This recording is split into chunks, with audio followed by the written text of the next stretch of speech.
హల్లెలూయా! బాగున్నారా? మేల్కొన్నారా? దేవుని మాటలు వినడానికి సిద్ధంగా ఉన్నారా? రండి. చిన్న ప్రార్థన. పరిశుద్ధుడా, నీకు వందనాలు. నువ్వు మాట్లాడితే అయ్యా మా హృదయాలు స్పందిస్తాయి. నువ్వు మాట్లాడితే మాకు ఆదరణ దొరుకుతుంది, మాకు జ్ఞానం కలుగుతుంది. మాట్లాడయ్యా, క్రీస్తు నామములో నిలుచున్నాము తండ్రి. ఆమేన్.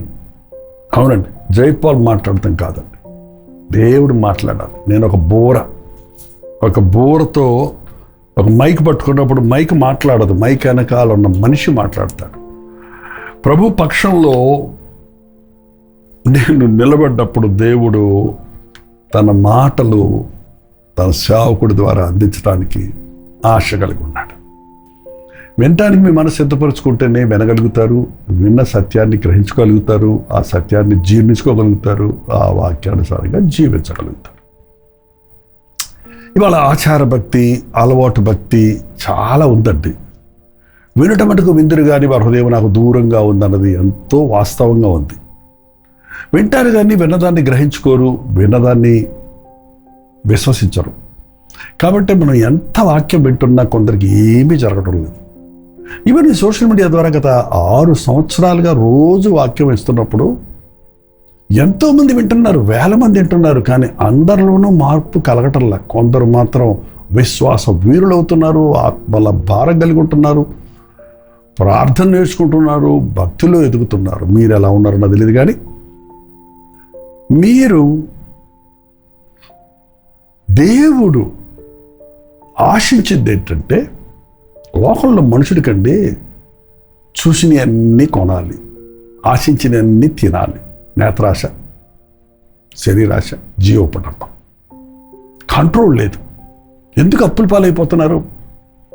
ఎందుకు అనవసరమైన చిక్కుల్లో పడుతున్నారు? ఎందుకు స్థూలకాయం కలుగుతుంది, తిండిని చేయించలేరు? ఎందుకు దూబరా చేస్తున్నారు? ఆశలు అదుపులో పెట్టుకోలేరు, కోరికలను అణుచుకోలేరు. యేసయ్య బిడ్డలు అలా ఉండరండి. యేసయ్య బిడ్డలకి ఆత్మఫలమేమనగా ప్రేమ, సంతోషం, సమాధానం, దీర్ఘశాంతం, మంచితనం, విశ్వాసం, ఆశా నిగ్రహం. ఆశా నిగ్రహం అనేది ఆత్మఫలం అండి. భక్తిలో ఫలించేవాడిలో ఆశా నిగ్రహం ఉంటుంది. ఆశలు ఉండటమే తప్పన్నారు ఒకరు, కానీ నీ ఆశలు అదుపులో ఉండాలన్నాడు మన ప్రభు. ఆశలు సరిగా దేవుని దృష్టిలో పరీక్షించుకోవాలి.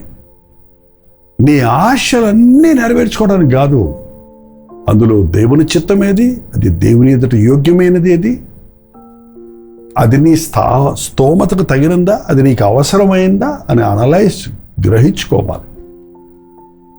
ఈ రోజున చాలామంది విశ్వాసులు భక్తులు ఎదగడానికి కారణం no self control, no self discipline.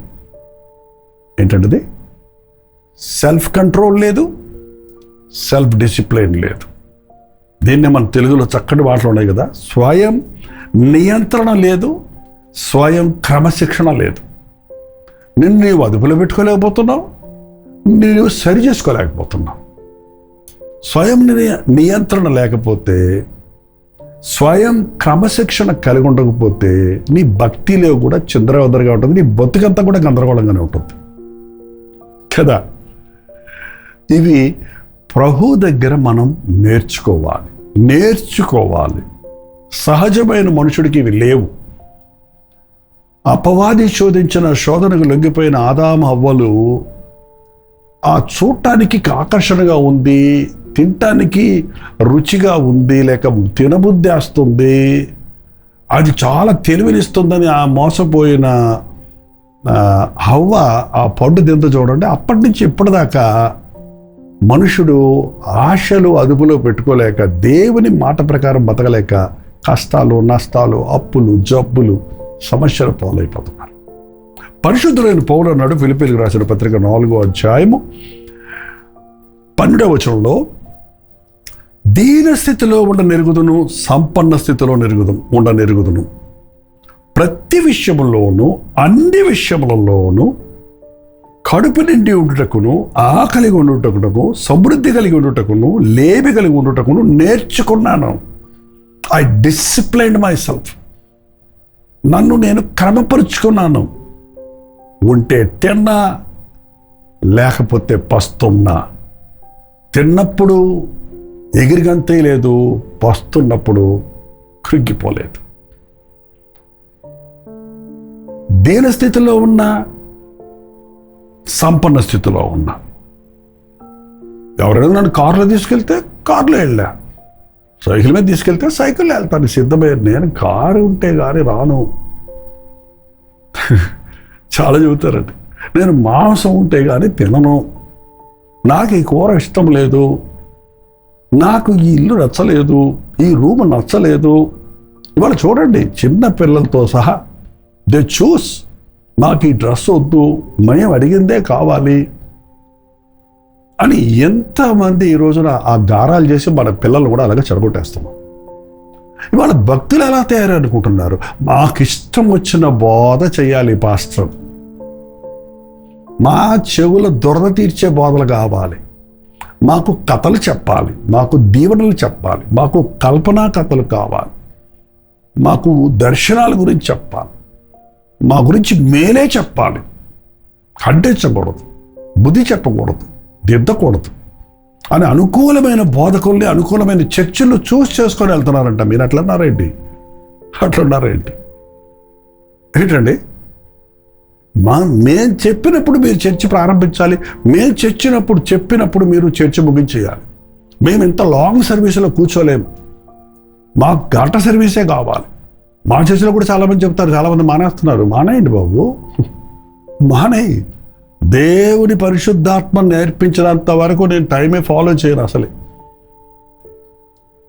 పరిశుద్ధాత్ముడు ఎంతసేపు చెబితే అంతసేపు చెప్పటమే, అంతసేపు ప్రార్థించడమే, అర్ధరాత్రి అయినా తెల్లవారుజామైనా కొనసాగించడమే. ఇష్టం ఉంటే ఉండు, వెళ్ళిపోతే వెళ్ళిపో.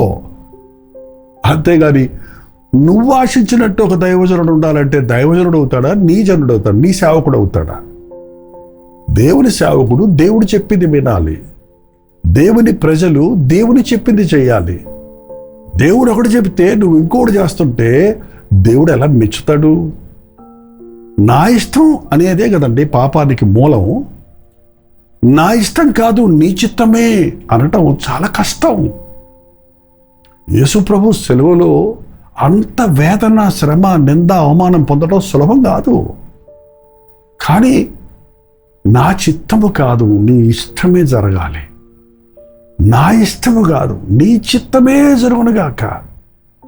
ఈరోజు మనం ప్రతి విషయంలో కూడా నీ ఇష్టాలన్నిటినీ విడిచిపెట్టకుండా దేవుని చిత్తం కష్టమైన, నష్టమైన, నీకు అర్థం కాకపోయినా నీ చిత్తమే నా పట్ల సిద్ధించును గాక అని నీవు సబ్మిట్ చేసుకోకపోతే, అప్పగించుకోకపోతే నువ్వు భక్తుడివే కాదండి. దేవుడి ప్రణాళికలు మీలో నెరవేరం. నువ్వు అనుకునేది ఒకటి, ఆయన అనుకునేది ఒకటి. నువ్వు అనుకునేది లోకరీతైన వాటి ఆలోచనలు, సుఖము, సంతోషం, సౌభాగ్యం, గౌరవం, మర్యాద, లోకంలో చాలా ఉంటాయి చూడండి. వీటి మీద ఆశ. వాడికి ఏదో ఉంది, నేను కొనుక్కోవాలి, వాడిని అలా పొగిడారు, నన్ను పొగడాలి, వాడు నాకు ఏదో చేశాడు, నేను చెయ్యాలి అనే ఆలోచనలతో ఉన్న మానవుడు తన జీవితంలో ఎప్పుడు దేవునికి ప్రియుడవడు, తన జీవితంలో వృద్ధి చెందడు. పౌలు ఆనాటి బోధకులు చాలామంది ఉండేవారు. ఆ బోధకులు చాలామంది అట్టహాసంగా ఉండేవారు. వారికి అన్ని వైభోగాలు ఉండేవి, వాళ్ళకి సంఘాలు ఉండేవి. ఒక సంఘం లేదు, ఒక కారు లేదు, ఒక ఇల్లు లేదు, ఒక మర్యాద లేదు. ఎక్కడికి వెళ్తే ఆయనకు చేసే సన్మానాలు బొకేలు కాదు, శాలువాలు కాదు, కర్ర దెబ్బలు, కొరడా దెబ్బలు, రాళ్ళ దెబ్బలే. అందుకని నేను సేవ చేయడం లేదు, అందుకని నేను మళ్ళీ ఆ ఊరు అనలేదు. తంతే మళ్ళీ వెళ్ళాడు. తన్ని పడేస్తే చెరసల్లో హల్లెలూయా స్తుతి మహిమ పాడాడు, అద్భుతం చూశాడు. Self control. నీకు ఆశ ఉన్నది నేను చెయ్యను అని నువ్వు చెప్పగలిగితే నీవు సెల్ఫ్ కంట్రోల్, ఆశా నిగ్రహం కలిగిన వాడివి. Self discipline very important. Discipline, క్రమాన్ని పాటించటం, సమయాన్ని పాటించటం, దేవుని చిత్తాన్ని ఎరగటం. నీకిష్టమైనప్పుడు నీకు ఇష్టం వచ్చినట్టు చేయటం కాదు. నీకిష్టమైన దాన్ని విడిచి దేవునికి ఇష్టమైన దాన్ని దేవుడు చెప్పినట్టు చేయటం. Doing a wrong thing right thing in a wrong time or doing a wrong thing in a right time is wrong. Do the right thing in right time. Hallelujah. బుధులేని కన్నికలు నూనె తెచ్చుకున్నారండి పాపం, తలుపులు కొట్టారు. కానీ ఎప్పుడు దేవుడు వచ్చినప్పుడు కాదు, ఆలస్యంగా వచ్చాడు. తలుపు మూయబడింది. మీరెవరో నాకు తెలియదు అన్నాడు ప్రభు. ఒక మంచి చేయడానికి ఇంకో తప్పు చేస్తే సమర్థించుకోవద్దండి. తప్పుతో ఇంకొకటి రైట్ చేయలేము. కాబట్టి దేవుని చిత్తం చేయడం నేర్చుకోండి. దేవుని కోసం కొన్ని వదులుకోవాలి. దేవుని కోసం కొన్ని మానేయాలి. నీ చాయిసెస్, నీ కోరికలు దేవుని కోరికలుగా ఉండాలి. మోషే పెద్దవాడైనప్పుడు ఐగుప్తు ధనము కంటే క్రీస్తు విషయమైన నింద గొప్ప భాగ్యమని ఎంచుకున్నాడు. అల్పకాల పాప భోగములు అనుభవించడం కంటే దేవుని ప్రజలతో శ్రమ అనుభవించడం మేలు. నాకు సింహాసనం వద్దు, నేను సిలువెత్తుకుంటా. నాకు సుఖం వద్దు, నేను సిలువ మోస్తా. అదండి క్రైస్తవ జీవితం. పౌలన్నాడు 9వ అధ్యాయం, కొరింథీయులకు రాసిన మొదటి పత్రిక 9వ అధ్యాయము 27వ వచనంలో, ఒకవేళ ఇతరులకు ప్రకటించిన తరువాత నేనే భ్రష్టునైపోదునేమో అని నా శరీరమును నలగగొట్టి దానిని లోపరుచుకుంటున్నాను. హల్లెలూయా. వాడే మ్యాన్ ఆఫ్ గాడ్. ఎంత గొప్ప దైవజనుడు అండి. నేను ఇతరులకు అన్నీ బోధిస్తున్నాను, నీతులు చెప్తున్నాను, వాక్యం బోధిస్తున్నాను. ఇట్లా ఉండకూడదు, అట్లా ఉండకూడదు, ఇట్లా చేయాలి, అట్లా చేయాలి, ప్రార్థన చేయాలి, బైబిల్ చదవాలి, శ్రమలు సహించాలి, ఓర్చుకోవాలి, క్షమించాలి. ఓ అబ్బా, అందరికీ బోధించిన తర్వాత అదే శోధన నాకొస్తే, అదే సమస్యలో నేనుంటే, దాన్ని నేను నెరవేర్చకపోతే భ్రష్టున్నైపోతా. ఇతరులకు బోధించిన దాన్ని నువ్వు అనుసరించకపోతే చెప్పుదురే కానీ చేయరన్న పరిచయుల లిస్టులోకి వెళ్ళిపోతామండి. ఈ రోజున అనేక మంది చెప్పేవి ఎన్నెన్నో ఉంటాయి, చేసేది ఉండదు. ఈ ధర్మశాస్త్రంలోని పలుకులు మీరు ఇతరులకు బోధించి దాన్ని అనుసరించిన వాడు పరలోకంలో అల్పుడుగా ఉంటాడంట. కానీ అనుసరించి బోధించేవాడు గొప్పవాడిగా ఉంటాడు. పౌలు అంటున్నాడు, ఇతరులకు బోధించి బోధించి బోధించి నేనెక్కడ భ్రష్టుడైపోతానని నా శరీరాన్ని నలగొట్టి దాన్ని లోబరుచుకుంటున్నాను. గొప్ప గొప్ప దైవజనులు తమ శరీరాన్ని గాడిద అని పిలుచుకునేవారండి. డిఎల్ ముడి అనే భక్తుడు ఉండేవాడు. ఆయన కొంచెం స్థూలకాయుడు. ఆయన వాక్యం చెప్పి భోంచేసి సాయంత్రం సెషన్లోకి వెళ్ళేటప్పుడు బద్ధకంగా ఉండేవాడట, మత్తుగా ఉండేవాడట, ఓపిక లేదనేవాడట. ఆ సమయంలో తన్ను తానే గాడిద, లే సోమరి అని 2 దెబ్బలు వేసుకొని తన చేతితో తన శరీరాన్ని లేచెల్లి మళ్ళీ బోధించేవాడంట. అవును, బలం లేని వారికి బలం ఇచ్చేవాడు. బలం లేదంటే ప్రభుని అడుగు, అంటే బలం లేదని పడుకోకు, బలం లేదని ఊరుకోకు, బలం లేదని మానేయకు. నీ శరీరాన్ని నలగొట్టు. శరీరం కోరే కోరికలన్నీ నెరవేర్చొద్దు. శరీర కోరికలకు నెరవేర్చేవాడు దేవునికి ఇష్టడవ్వడం. శరీరేచ్ఛలకు చోటిచ్చేవాడు దేవుని సంబంధి కాదు. ఆత్మచేత శరీర కార్యాలు మనం చంపేయాలన్నది బైబిల్లో.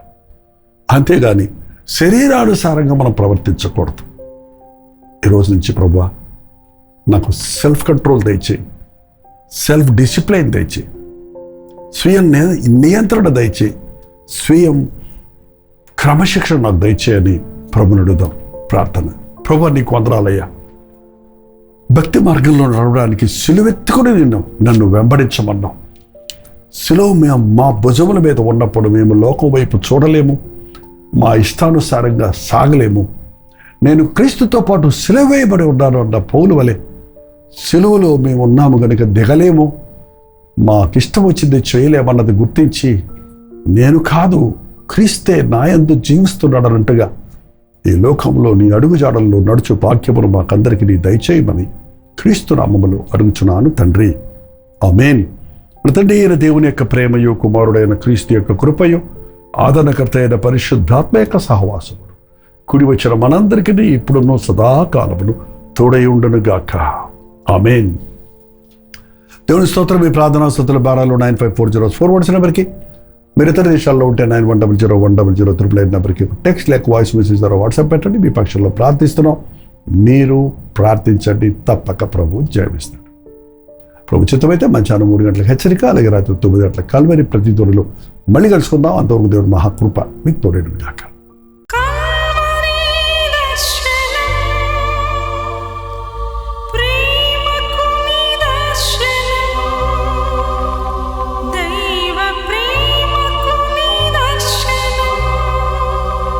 తెలుగు, తమిళ, హిందీ, మలయాళం, బెంగాలీ, ఒరియా అనే 6 భాషల్లో టెలివిజన్ ప్రోగ్రామ్స్ కొనసాగుతూనే ఉన్నాయి.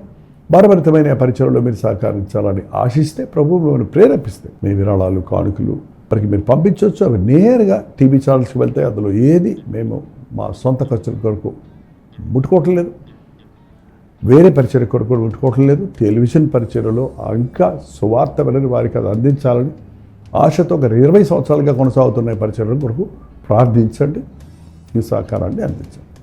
ఈ విషయం మీకు ఇంకా వివరాలు కావాలంటే 89393939 అనే నెంబర్కి మార్నింగ్ 10 నుంచి ఈవినింగ్ 10 లోపల మీరు ఫోన్ చేయండి, వివరాలు మీకు తెలియజేస్తాం.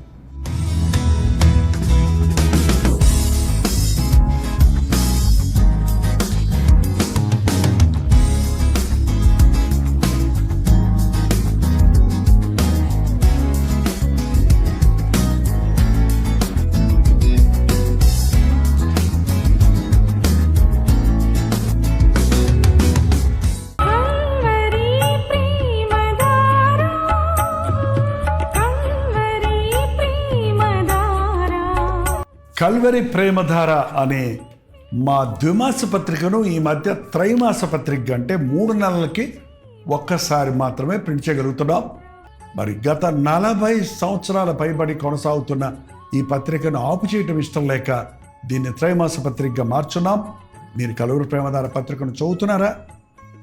ఒక ఉచిత పత్రిక కావాలంటే ఇవ్వాలే మీ పేరు, చిరునామా, అడ్రస్తో పాటు ఇంటి నెంబర్తో పాటు క్లియర్గా పంపించండి. తప్పకుండా ఒక ఉచిత పత్రికను మీకు పంపిస్తాం.